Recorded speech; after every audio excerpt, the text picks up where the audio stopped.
সাংবাদিকক নিৰ্যাতনৰ ঘটনাত জড়িত দোষীক কঠোৰ শাস্তি দিয়াৰ দাবীৰে আজি হাজো প্ৰেছ ক্লাবে এক প্ৰতিবাদী কাৰ্যসূচী ৰূপায়ণ কৰে। চিলাপথাৰৰ সাংবাদিক মাধুৰ্য শইকীয়াক আক্ৰমণৰ ঘটনাক লৈ হাজো প্ৰেছ ক্লাবে হাজোস্থিত পৰিদৰ্শন বাংলাত এঘণ্টীয়া অৱস্থান ধৰ্মঘট কাৰ্যসূচী ৰূপায়ণ কৰা দেখা যায়।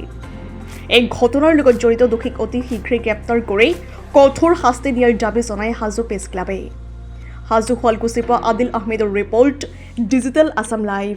সাংবাদিকক অপদস্থ কৰা দুষ্কৃতিকাৰীক শীঘ্ৰে গ্ৰেপ্তাৰ কৰক।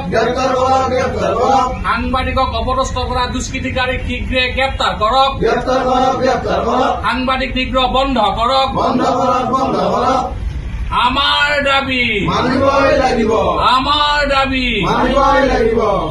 চিলাপথাৰৰ প্ৰাগ নিউজৰ সাংবাদিক মাধুৰ্য শইকীয়াক ইতিমধ্যে দুষ্কৃতিকাৰীয়ে খেদি তেওঁক প্ৰহাৰ কৰিছে। সেই ঘটনাক আমি হাজো প্ৰেছ ক্লাবে গভীৰভাৱে নিন্দা কৰিছোঁ আৰু এই ক্ষেত্ৰত চৰকাৰে যি দুষ্কৃতিকাৰী আছিল এই দুষ্কৃতিকাৰীক শীঘ্ৰে কৰায়ত্ব কৰাৰ আমি দাবী জনাইছোঁ আৰু আমি আজি এই ঘটনাৰ লগত জড়িত সকলো দুষ্কৃতিকাৰীয়ে যাতে অতি শীঘ্ৰে তেওঁলোকক কৰায়ত্ব কৰি দৃষ্টান্তমূলক শাস্তি প্ৰদান কৰে ইয়াৰো দাবী জনাইছোঁ আৰু আমি আজি ইয়াৰ প্ৰতিবাদত আমি এঘণ্টীয়াকৈ আমাৰ অৱস্থান ধৰ্মঘট কাৰ্যসূচী আমি হাজোস্থিত যি পৰিদৰ্শক মঙলা আছে সেই পৰিদৰ্শন মঙলাত আমি আজি এই কাৰ্যসূচী ৰূপায়ণ কৰিছোঁ।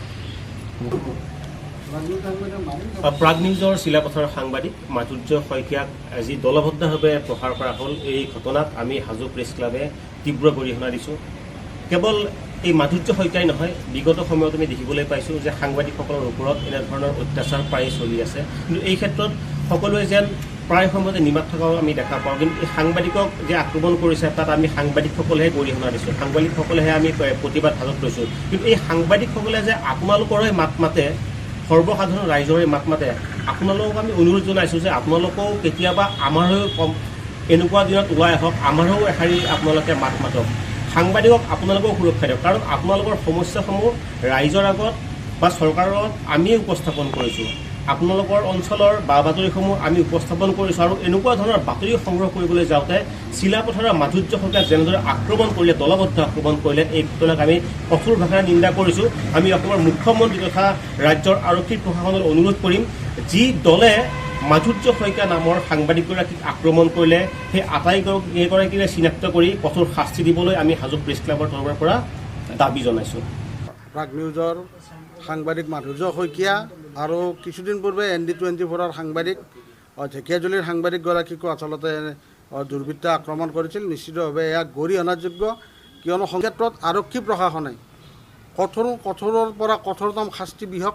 এইসকল যিসকল দুৰ্বৃত্ত আছে তেওঁলোকক এনেকুৱা এটা শিক্ষা দিয়ক যাতে অনাগত সময়ত অসমৰ শদিয়াৰ পৰা ধুবুৰীলৈ, বৰাকৰ পৰা ব্ৰহ্মপুত্ৰৰ এই উপত্যকাত যিসমূহ কৰ্মৰত সাংবাদিক, এই সাংবাদিকক যাতে কোনো আক্ৰমণ কৰিব নোৱাৰে তাৰ বাবে চৰকাৰে কঠোৰ পদক্ষেপ লওক।